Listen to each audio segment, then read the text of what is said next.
I'm sure you've heard the news, folks. Dr. Guy Henry is in the house. Let's dive into his world of missions, leadership, and yes, even sports. Tonight, on the Around the Ballpark podcast, we've got a special guest, Dr. Guy Henry. He's here to chat about the incredible work with the Tree of Life Ministry. We're talking life-changing mission trips to Honduras where they bring hope and help to communities in need. But that's not all. Dr. Henry will also share some insights on leadership and team solutions, perfect for anyone looking to boost their group dynamics. And for our sports fans, don't worry, we've got a little sports talk lined up too. So grab your headphones, get comfy, and let's get into this amazing conversation with Dr. Guy Henry.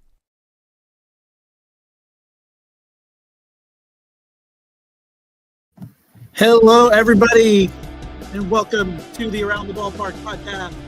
My name is Mike Redmond, and the guy that is jamming out in the corner, that is my brother. My co-host, Darren Redmond, is here as well. And our guest of honor is Dr. Guy Henry is here with us as well. And so thank you so much, Dr. Guy, for joining us, and we'll get to know you in a little bit, and everyone gets to hear from you. We are live. This is episode number 62 of the Around the Ballpark podcast, coming at you every Sunday night and Monday evening. And tonight we are live on Facebook, on YouTube, and on X as well. So if you're on X, thanks for being here. And I see a few of you already in the chat. Miguel is here. Shout out and thumbs up. And Laura Carson is here as well. So thanks for joining us. I see quite a few of you on there. So continue. If you have any questions, comments, anything like that, go ahead and throw that in the comment section. But before we go on, Darren, can you share a little word of our sponsor with our listeners? Attention, Palm Bay, and really everybody else. Do you have tax troubles? Nashville Tax Solutions has got you covered. Whether you're behind on returns, you're facing a lien, or you just need expert advice, their team is ready to help. Hear what clients say. Chris Bennett has saved, and his team has saved me from financial nightmares. They're knowledgeable, they're clear, and they are compassionate. This time of year, people they take down the Christmas tree, New Year's is over, and they start to worry about taxes. But don't let taxes stress you out. Reach out to Nashville Tax Solutions today. Call 615-502-2250 and visit NashvilleTaxSolutions.com or email info@NashvilleTaxSolutions.com. Nashville Tax Solutions, where tax resolution is achieved. Amen. And you guys can see at the bottom of our screen there, the banner rolling. That'll be up there for a little bit. But just a reminder of Nashville Tax Solutions and the team, Christopher Bennett. As you might have heard last week, Christopher Bennett will be live next Saturday at the Pro Bowl. I think Saturday and Sunday in Orlando. So he'll be there for that. So you might check in with that. And Chris has scored some Super Bowl tickets as well. So 2 weeks from today, we will check in with him live from New Orleans. So he'll be there at the Super Bowl. So that'll be an awesome time. So definitely looking forward to hearing from him. But thank you, Chris, and the support of our 1,650 plus subscribers. I'm believing that we'll hit 1,700 by this time next week. And that's a testament to everybody here. So with that said, thank you all for watching in. And let's get to know our guest of honor tonight, Dr. Guy Henry. If you wouldn't mind just introducing yourself, who you are, where you're from, what you do, that sort of thing. Okay. Well, it's an honor to be here. Thanks for the invitation. As already mentioned, I'm Dr. Guy Henry, and along with my wife, Ingrid, we're the executive directors for an organization called Tree of Life Ministries, Spanish America. And I've had the honor of serving there now since 1996. So it's been a minute. I'm originally from the greater Detroit area, but I've actually lived in Honduras for almost 29 years, lived and served. And we focus on empowering local communities. We like to use education, vocational training, and of course, church planning. We're definitely passionate about the nation of Honduras and seeing it transform economically, spiritually, of course, and socially. Amen. And we're going to get into that good stuff. But as you know, this primarily is a sports related channel, but in this off season, that is the baseball season, we've been fortunate to have a few guests on that are not 100% specific to sports. And we love that. One of the things Darren and I love to say on this podcast each and every time that happens is on the way to the ballpark, you talk about other things. You don't talk about just the game or the team that you're going to go see. You talk about this, that, and whatever. And so that is what we're doing tonight. But let's still tie it into sports just a little bit. So I just got 2 sport questions for you, and then we'll move on, if that's okay. So number 1 is 2025, or here we are, January, almost February. Who is your team? What is your sport? What do you follow on a Sunday, or just in general? When you do get time to watch some sports, what are you into? Yeah, I guess time sometimes is the issue at hand. My team, maybe you can guess, although I know they're no longer part of the process right now. But definitely the Steelers. I go way back to the Terry Bradshaw days, and so that kind of where I chew the bone on football. And of course, from being from the Detroit area, anytime the Lions are in it, they can have my support as well. But again, like I said, that kind of leaves me finding somebody else to root for the rest of the NFL season. And I play basketball. That's kind of my personal sport. And I've played probably up until right around 2020. So it's had been a big part of my life. Awesome. And yeah, the Steelers had a heck of a season. I don't know what happened those last 4 weeks. We had a couple other guests on recently that were big Steeler fans. It was 5. Yeah, super playoffs do count 5. So unfortunately, they just did not show up. And speaking of sports fans, you might have known the Washington Commanders fell today to the Philadelphia Eagles quite handily. Very surprised that it was that much, 55-23, I believe. But if you are watching along with us and you're a Bills fan or a Chiefs fan, I will keep you posted on the score at the bottom there and the ticker. But it is now Chiefs 21, Bills 16, almost halftime. So keep you guys posted on that. I think America wants the Buffalo Bills to win, unless you're in Kansas City. Is that probably right, Darren? Can you say? Oh, absolutely, without question. Yeah, that is the team. And so I have one other sports question, and then Darren, if you have a final one, and then we'll dive into some other stuff. So in Honduras, and we're going to get into that a little bit, but is soccer or football, is that the prominent sports over there? Are there any ones that maybe we're not thinking of that are popular in that area? Well, definitely, indisputably, soccer is definitely the most popular sport. It is so popular. I mean, it's a unifying force in communities. It just kind of brings people together for a common purpose, whatever that is. And so definitely soccer is. In fact, I have my national team soccer shirt on here just to kind of give them a little support. That's awesome. And we have Love that. we have Kim is here, says go Steelers. Brian Anderson, otherwise known as Noah, is go Bills. We've got Miguel's son turns 21 on February 19th. So happy early birthday, Miguel. Miranda. And Ingris is a soccer star. That is good to know. I did not know this, but thanks, Kim giving us the download there. So, but we have a team here. When I say we, it's in Florida, about an hour north of us. The Orlando City has a soccer team, which I haven't made it out to that stadium, so that is on the list. But any other sport related questions, Darren, you have for Guy before we get into other fun stuff? Well, you kind of touched upon, I was going to ask the same question about what sport do you see being played a lot there? Doctor, growing up, how much was sports a part of your childhood, your youth, and because I really want to dive deep, of course, into some of the trips that you do, but some of the work that you do specific to creating teams and the correlation, if you could talk a little bit about the correlation between athletic teams and corporate teams and teams on a mission and some of the tethered ropes that attach all three. Yeah, actually, that's very observant of you. Teams is just kind of my passion. So I like teamwork. I like working in teams, with teams. I believe it takes a team to accomplish any goal, whatever that may be. And I grew up. I played some football in high school, but like I said, I kind of switched to basketball, and I carried that along. Even when I worked after graduating, I worked in school as an assistant coach for several years, with no training, just kind of there as a ministry. It was actually my ministry tool. to get into the schools was to get involved with working. So I kind of became a team chaplain through sports. And then that was when I started ministry, working with kids. It was through basketball, so it was teams, and so I've always just kind of had a passion for teams. Now it's whether it's ministry teams, mission teams, like you said, corporate teams. The concept of teams, I believe, is what gets it done. No one is ever successful by himself. It always takes a team. So that's been kind of my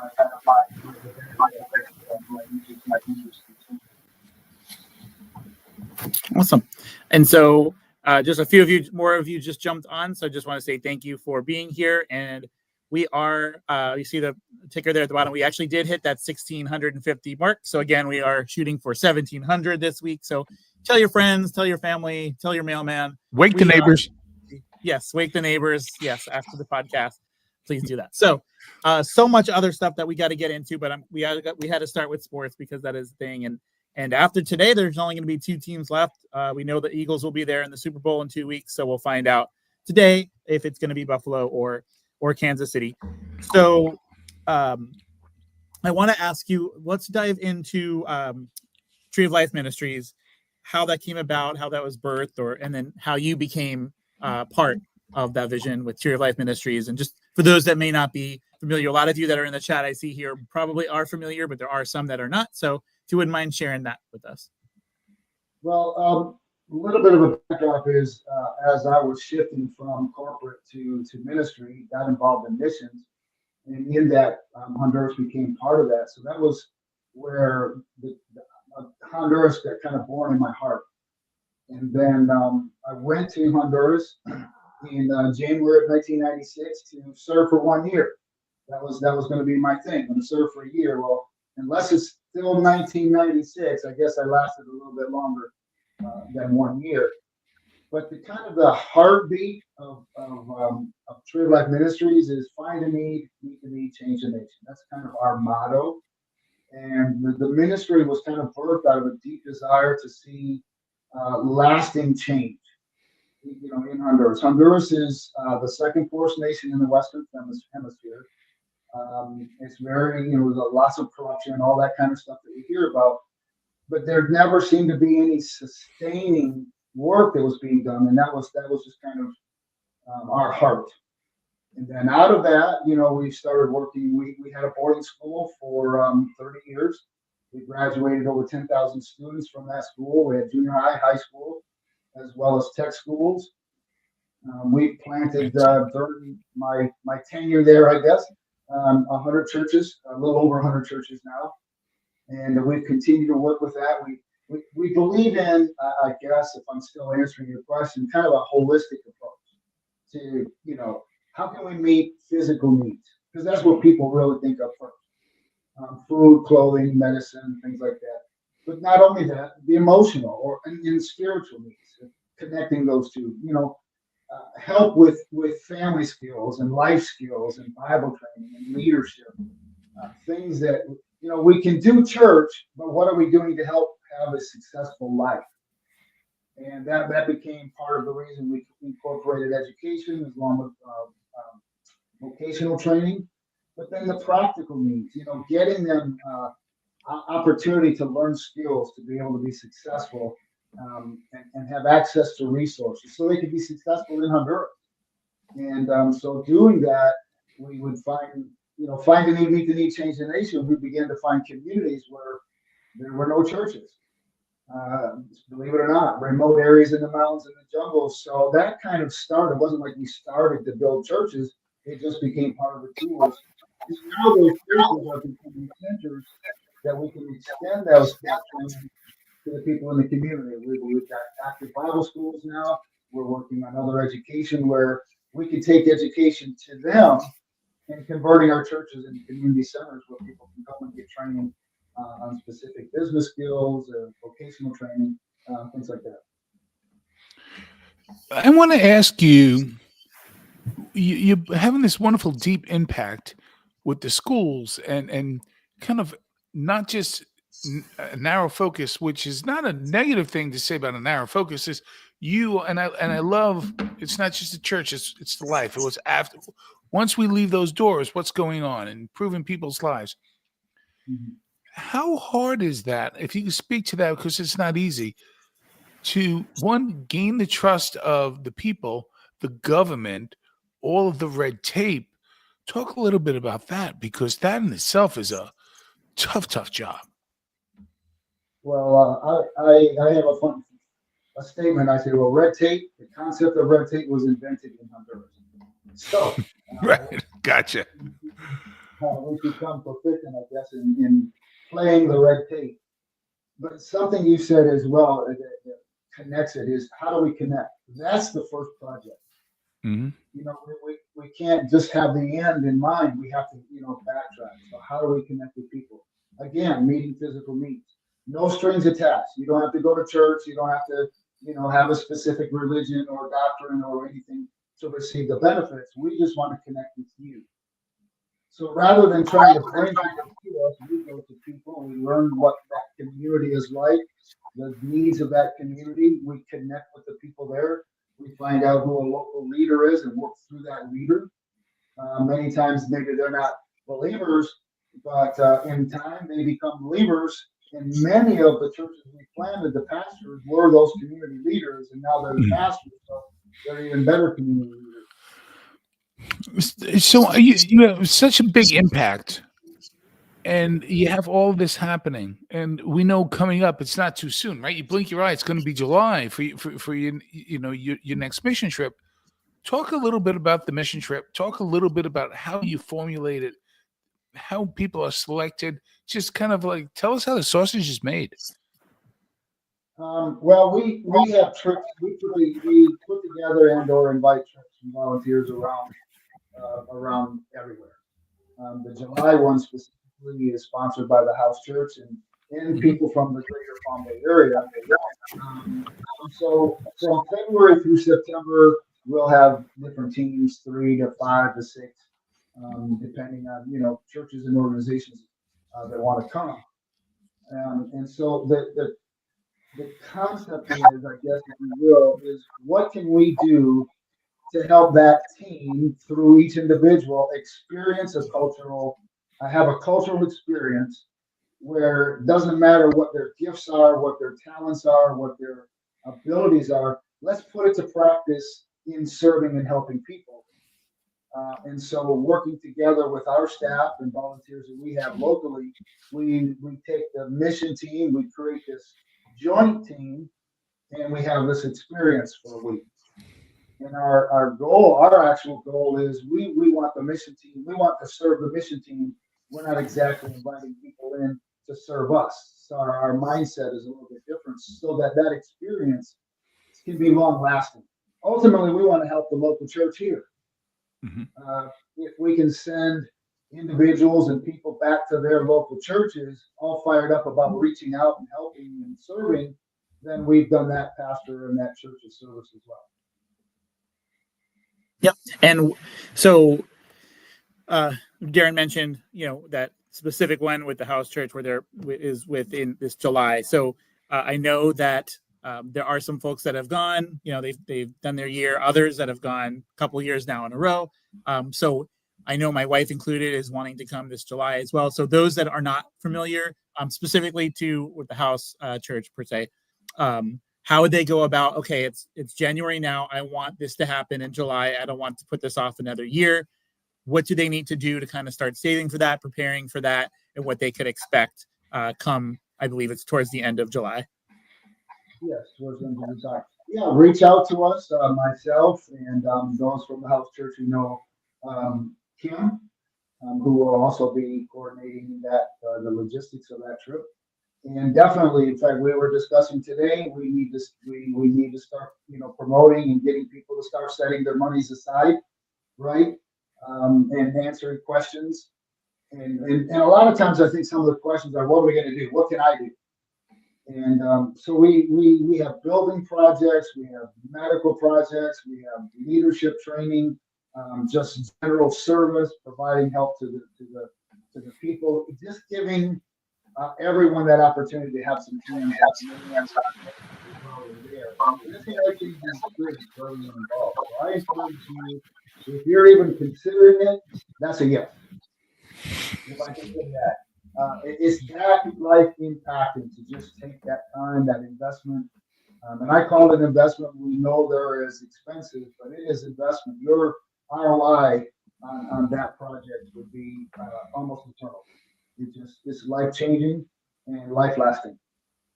Ironically, that's how I got to be where I am. Is I took a mission trip, and one led to another, and so on until that became my lifestyle.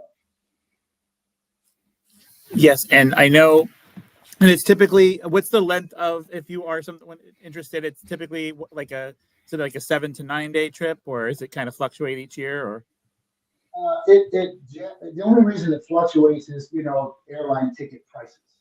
But generally, if we'll say like a Saturday to a Saturday, so we can the people have a chance to get back home on a Saturday, recuperate a little bit on Sunday for Monday work, things like that.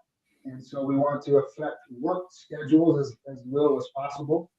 And July is a good time for a lot of people, right? Because kids are not in school at that time, and so and it's a little bit in the middle of the summer vacations and things like that, and it works really well usually. Yeah.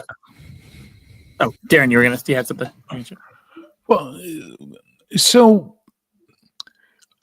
we talk about on this show and a lot, and again, with the work that you do in terms of meetings and teams, what is your protocol afterwards? How soon do you hot wash what worked well, what didn't? How does all that work? Or is it more like we just kind of have to keep moving? Well, there has to be a time where you have to sit back and say, this maybe needs to be better. This maybe doesn't. And then my follow-up question is sort of a fun one, but tied into that is, the people there, how do they eat, for example? Do you cook? If so, what do you cook? Do you teach them, hey, these are some Honduras delicacies. This is indigenous food to the area. Or do you, quote unquote, just bring in stuff that'll make people feel more comfortable that they're used to already eating? And the fun part is, have all your time in Honduras, what is a delicacy if you go there that you must eat? Because that's one thing that Mike and I also talk about a lot, food. Okay. Well, definitely it is constantly morphing. It's very organic. When we try something new, does it work? How well it works? Our system has worked so well, and we've been doing it for 30 years, that our adjustments are minor now. Nice. What changes is maybe the time we're living in, the economy, the needs of the people. But again, our focus is what are the needs and what can we do to meet those needs.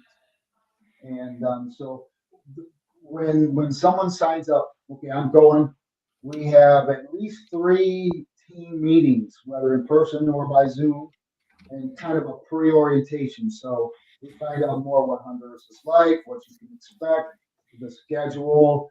This is what we got to do to meet up, to go to the airport, and this is who's in charge.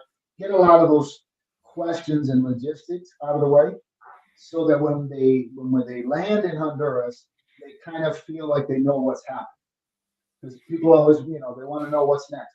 At least I find that to be true for our United States of America people. They really like their list and the schedule. So, what's next? What can we expect?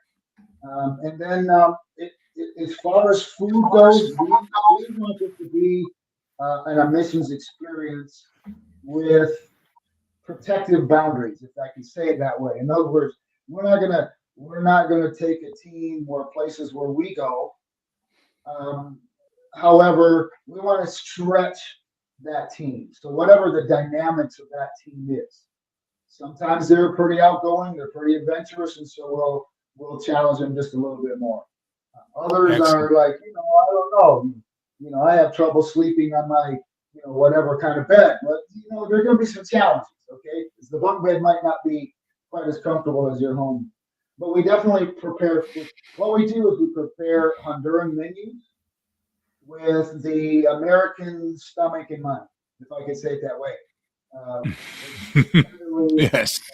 Make sure we use nothing but good water, clean everything, and things like that. We've never had anyone ever get sick to the degree where it was a sickness that was lasting. There's occasionally some bacteria stuff that people pick up from time to time. And likewise, when we go to the mountains, it's traveling in 4x4 trucks. It's up and down through the river, over the hills, and we generally take the food from our campus with us so that they can eat that prepared food. And so we get them exposed as much as possible, and then but keep them somewhat in a little bit of a bubble, if I could say that. That's a smart thing to do. You want to experience, but just everything small steps. Yes. And we have, I don't know if you saw the comment, but we have a regular of the show, a very popular co-host of the show at times that is speaking into existence, going to be on this mission trip this year, Brian Anderson. So I'm going to screenshot and capture that so that way we can hold you accountable. No, I'm kidding. So that is awesome. So hopefully we can make that happen. That would be exciting. Can we, if that's okay, I know Miguel is on with us as well.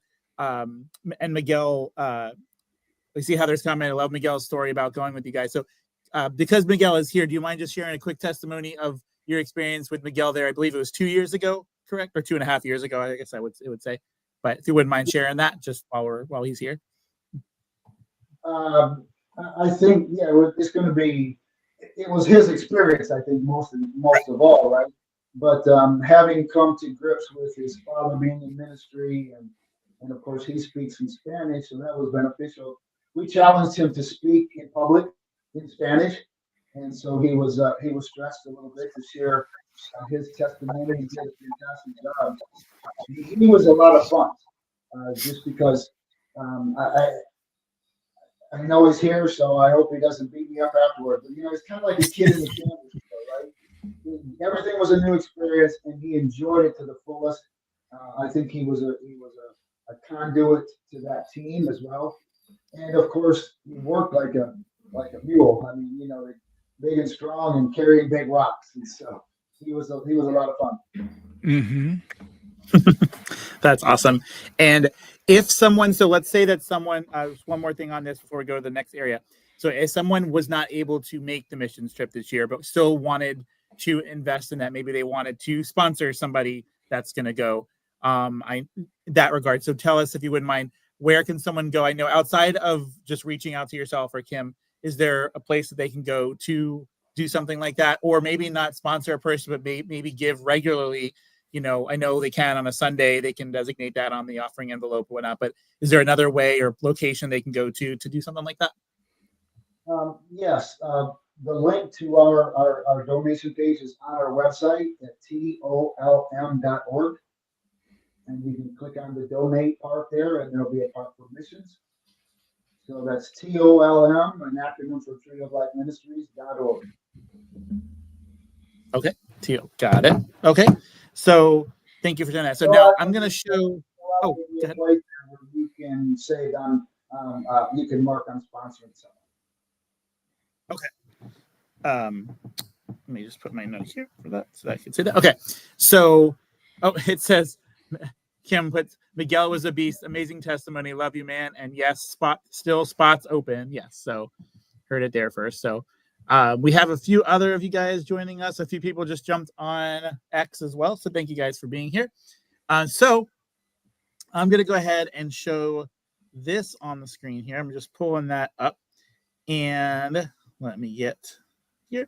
So let's find this handsome fellow here. Let me find this 1 second.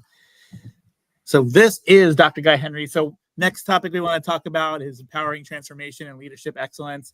So I'll just kind of read this here. It says Dr. Guy Henry is a distinguished leadership empowerment coach, mental health advocate, and transformational speaker with over 27 years of dedicated experience as a missionary.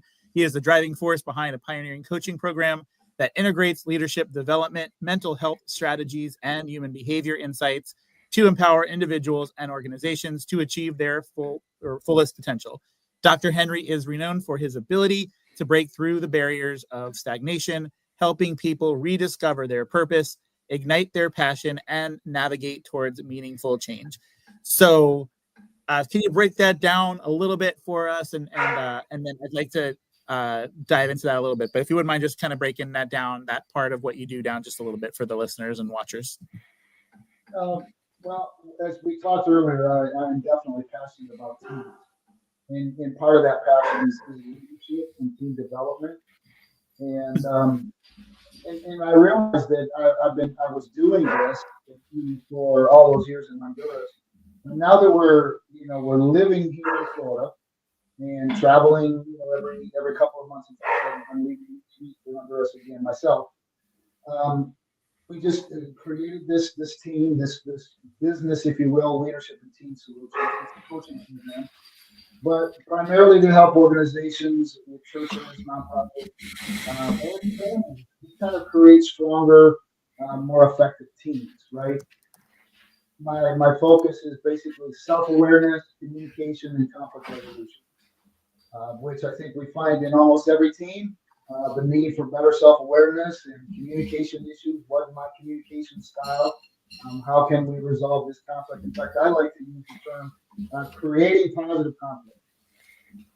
Because in my experience, I don't know any time in life in a team you're not going to experience conflict.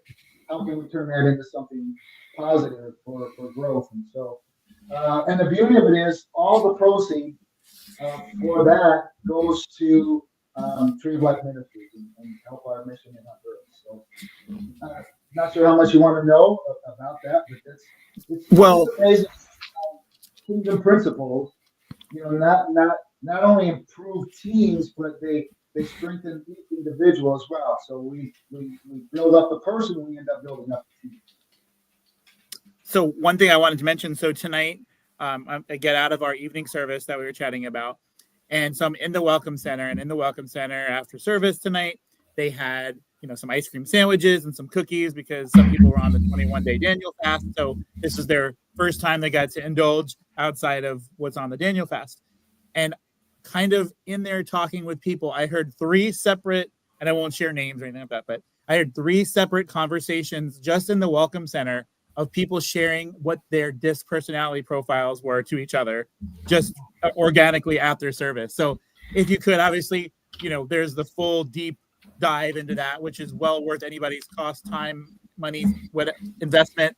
But could you give us a brief overview of those that may not be familiar with the DISC assessment? Because that really, in terms of conflict, can really make a change in a relationship, in any kind of relationship, honestly, to get to know the difference between two people who understand the differences and work together to resolve that conflict. So if you wouldn't mind sharing what that is about.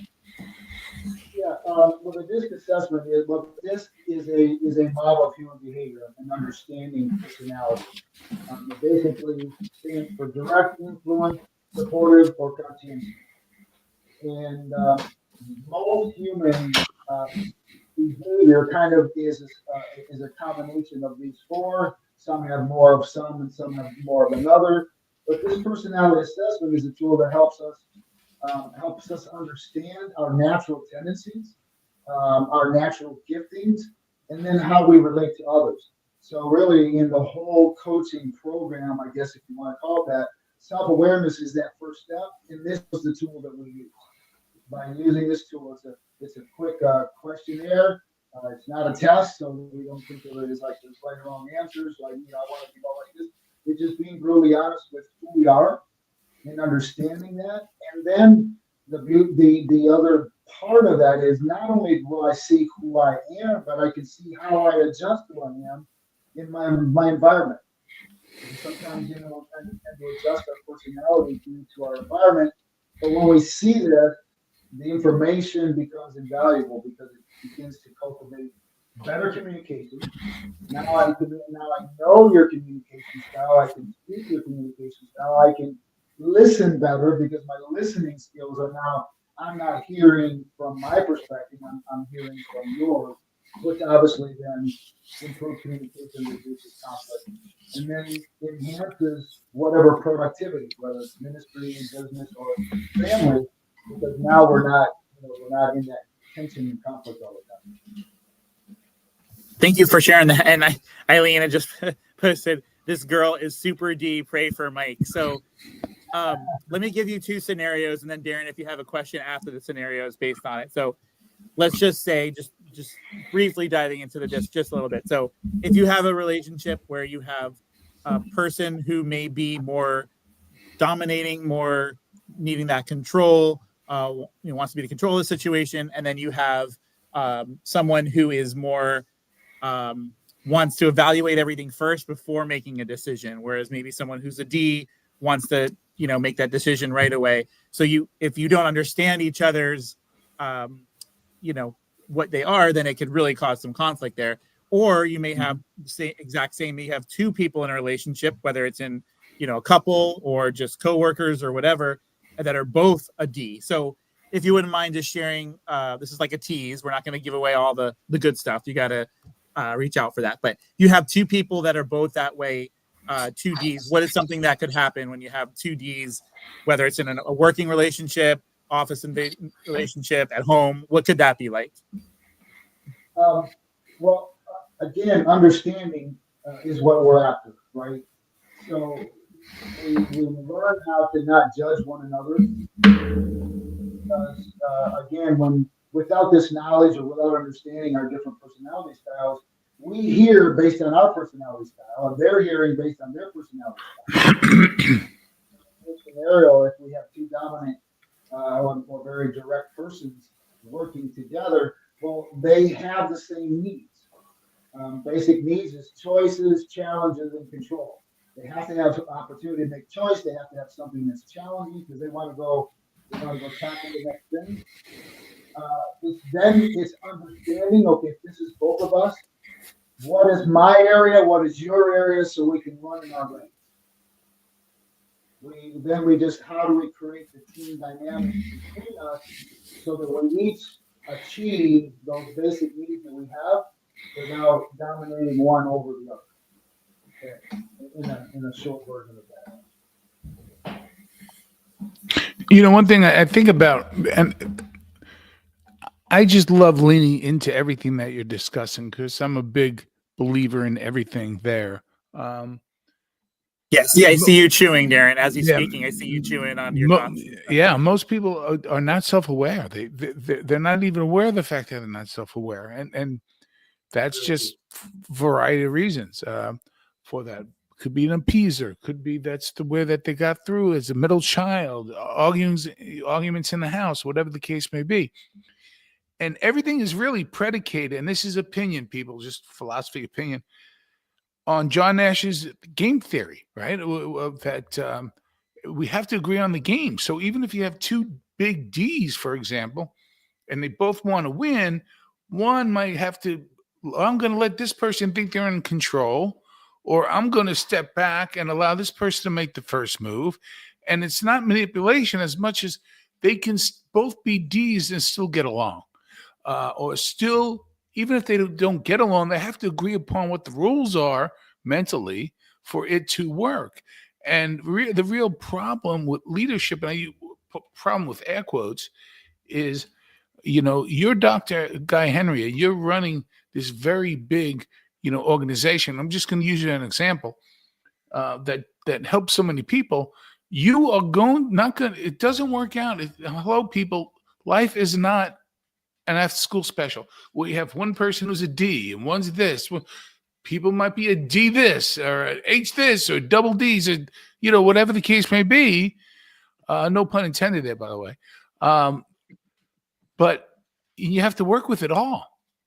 So you have to treat everybody as an individual, but at the same time understand that they're all part of this big hunking force. And at the same time, and this is tough for people. And, Mike, you even said it looked like I was chomping at the bit. You must be an active listener. You might have a script of things you want to cover, before, but you have to really listen to what's going on, understand it the best that you can, make sure that that's what Dr. Guy Henry said, and then retort and move on from there. So follow things like guidelines, not rules. because if you're not an active listener, everything else breaks down. Right. And as an active listener, what that not is what I'm guilty of a lot. An active listener is not when someone else is speaking, you get the thought, what you want to say, and then just actively you just blurt it out, and you can't wait for the person to finish their sentence. I am definitely guilty of that. So that's not an active listener. Active listener is someone who actually actively listening. So that's me. Continue. I just had to share that. Yeah. Sometimes you get passionate about something, you can't help but spit it out. I'm Italian, I gotta talk with my hands. Part of it is learning and understanding, right? When we're among friends, we can do that. But if it's a business situation or a stress situation, we have to lean into that active listening. And that's part of the coaching that I do, is teaching people how to be active listeners. In fact, I make the statement, when someone is talking, it's not about you. It's all about them. We like to think it's about us because we're listening, but it's not. We have to make it all about them. And it seems like I'm going to forget what I want to say if I don't say it right now. 9 times out of 10, we don't. The irony is we really don't forget. And if we do, it probably wasn't that important, because it's more important to understand than it is to speak. But of course, we have a process and series of steps, because like Darren said, we are, we're higher in some areas. Some people are higher, some are lower, some are a decent mix, some are very, have a couple. But we all have a portion of each of those 4 personality types. To what degree, when we understand that about ourselves, then we understand that about someone else, then we can put that together and work. Yes, and how many times, or how much conflict, people holding on to problems, or maybe just not letting something go between 2 people, that they hold on to it, or it's just going to always be that way for years and years. If they just took that opportunity to actually understand that they're different, their thought process is different, and how can we navigate around that, how many friendships would be salvaged? Or even if it's not what it once was, like it's still, instead of that awkwardness or that fakeness, like it could just be resolved like that quickly. And so you want to shout, something like this out to the rooftops, like, go through this, get to know this. Another popular one is the book, The 5 Love Languages. Like, get to know who you're with, and understand what their love language is, because you may be thinking it's one thing and it's completely not. So, this is, I know we spent a lot of time here, but this was, I feel like, important to really discuss that. And anyone, we see the 15 of you that are on here, actually 17 of you that are on, go ahead. If you just have about just under 10 minutes left. So if you have any comments or questions that you'd like to ask, this would be the opportune time to do so. Go ahead and throw that in the chat on X, Facebook, or YouTube. We'll try to get to that as best we can, for sure. And just a quick update. A few of you are probably wondering about that game. It is still 21-16 Chiefs ahead, halfway through the 3rd quarter. So thanks for watching with us and watching the game. If you are doing both, we appreciate you for that. So it looks like the Bills are knocking at the door. Okay, awesome. That hopefully I'm going to try to catch the end of that. Yes, and yes, I must write it down or say it, or I will forget. Yeah, it's in and out that quickly. Like, in a perfect world, I'd have sticky notes everywhere, but then the sticky notes would fall down, and then I would be back at square one again. So I work with somebody who despises, and the person's terrific, but they despise my sticky notes because if you don't know what I'm doing, it does look like a mess. But I need it. We all have to do what we got to do to make it happen, right? Yeah. And we just have an update that, not 2. Okay, that didn't take as like I'd wanted to. Let me update that. The Buffalo Bills just scored there. We see a few of the comments letting us know that. So it is 22-21 now in favor of Buffalo. So I'm not sure if that's before the extra point or not, but that's where we're at right now. Okay, yes, yep. See a few. Oh, Joe's here as well. Joe Alessandro, 22-21 Buffalo. Okay, cool. By the way, I gotta cut you. See, I gotta cut off. I just got a text from the person, and they said, "I hate your Post-it notes." That's awesome. Well, oh gosh. No, so I guess I'm trying to get my wrap around my final question here, and then Darren will go to you as well. I want to circle one more time back to, and it doesn't have to just be, the house church mission trip in July, but just final touching on that. If someone is on the fence, and you were able to sit down with them over a cup of coffee or whatnot, and they needed to hear the one thing for them to make up their mind, like, I'm going, whether it's in that capacity or maybe it's elsewhere, maybe they're called to go elsewhere for that. If in that moment, if you're over coffee with that person, and by the way, that may be a separate podcast because Dr. Guy has some of the best coffee that you could have. So to put that out there as well. But what would you say to that person that's on the fence that knows in their heart they really should be going? What would you say to them? Oh, well, that's a really good question. What would I say? I think in general, I think that everyone needs to have, some kind of a global experience, and a mission trip is a great way to do that. It really opens up our world view. It gives us an understanding of the need, and it also opens up a lot of times a door of compassion. I am convinced that we never fully understand compassion unless we put ourselves close to the hurts of others. And a mission trip is one of those ways that allows us to get close to the hurts and pains that other people experience so that we can experience compassion. And Jesus said, right, he was moved with compassion when he saw the people like they had no shepherd, the people with no shepherd. And I believe that a mission trip to Honduras or anywhere you have that opportunity would help us open up those doors to compassion. And you will find gifts. You will discover gifts within yourself that you didn't realize you had. Yes. And again, I'm not sure if Brian's still with us, but that was awesome to see that he's interested in wanting to go this year. So hopefully that works out. So Darren, any final questions on your end as we wrap this up? We saw 3 more people jump on. So this is awesome. Go ahead. Well, again, this is just wonderful, needed things for really the heart and soul of any kind of leadership, any kind of group. You have to understand the dynamic because you have people who come in, some are going to be pensive, some are going to try to take control. But I'm sorry, this isn't, voting people off the island. These are real people, real lives. You don't know what's going on. Assume goodwill and see what's going on. But Doctor, I needed to ask you because Mike just stirred the pot, and no pun intended there. Explain to me what a good cup of coffee is. Like, what is it? Because I am old school. I don't do it much, but give me a percolator and some fresh ground coffee and let it just do its thing.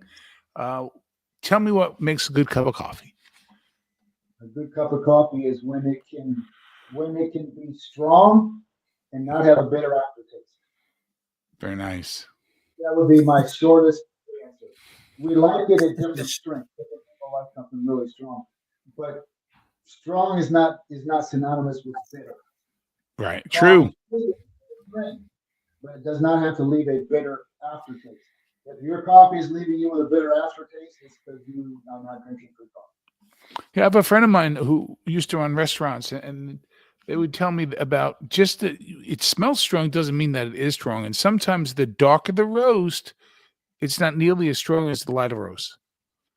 In terms of caffeine, the more that it's roasted, the darker the roast, the less the caffeine content. There you go.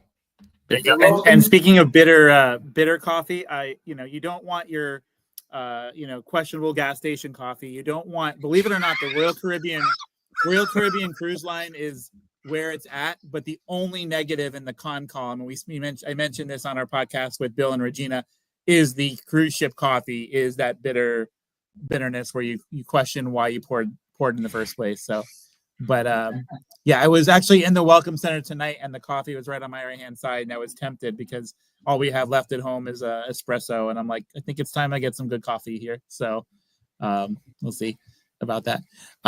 So before we wrap things up, I just want to go ahead and share one thing, and then we'll do our final wrap up here in terms of. Oh, wait! Before I even do that, we have Miguel has just mentioned this will be the person number 3 just on this podcast. Just took the days off. Sign me up. So there we go. Okay. So, and so Miguel is in per Soul, and Soul Builder podcast is Kim Carey tonight. So don't get that confused. And I always heard that Vance's coffee was awesome. So now I remember a time at Man Cave, I was doing some coffee. I was in a bit of a rush, and I completely it was supposed to be like 3 scoops, and I think I did like 7 scoops, and that person's never come back to Man Cave again. So I might not be the coffee connoisseur, but at home I like to think I make it good. So I don't know.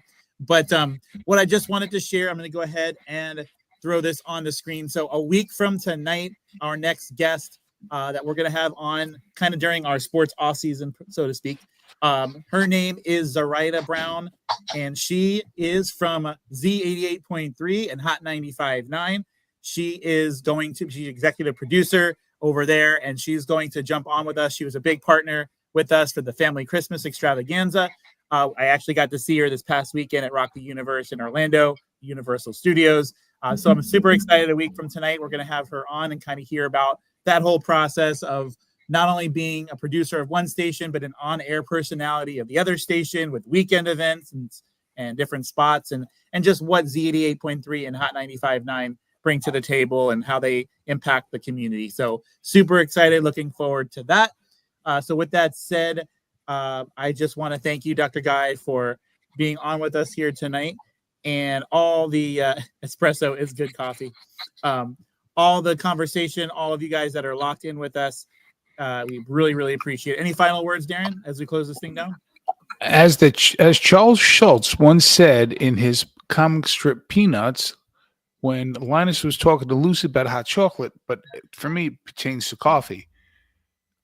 I tell you how much I love coffee. I would drink melted crayon. Okay. that is a great way to end it. So Thank you. Thank you so much, Dr. Guy. Thank you, Darren. Thank you, Doctor. Next time, everybody, we will see you around the ballpark. Thank you.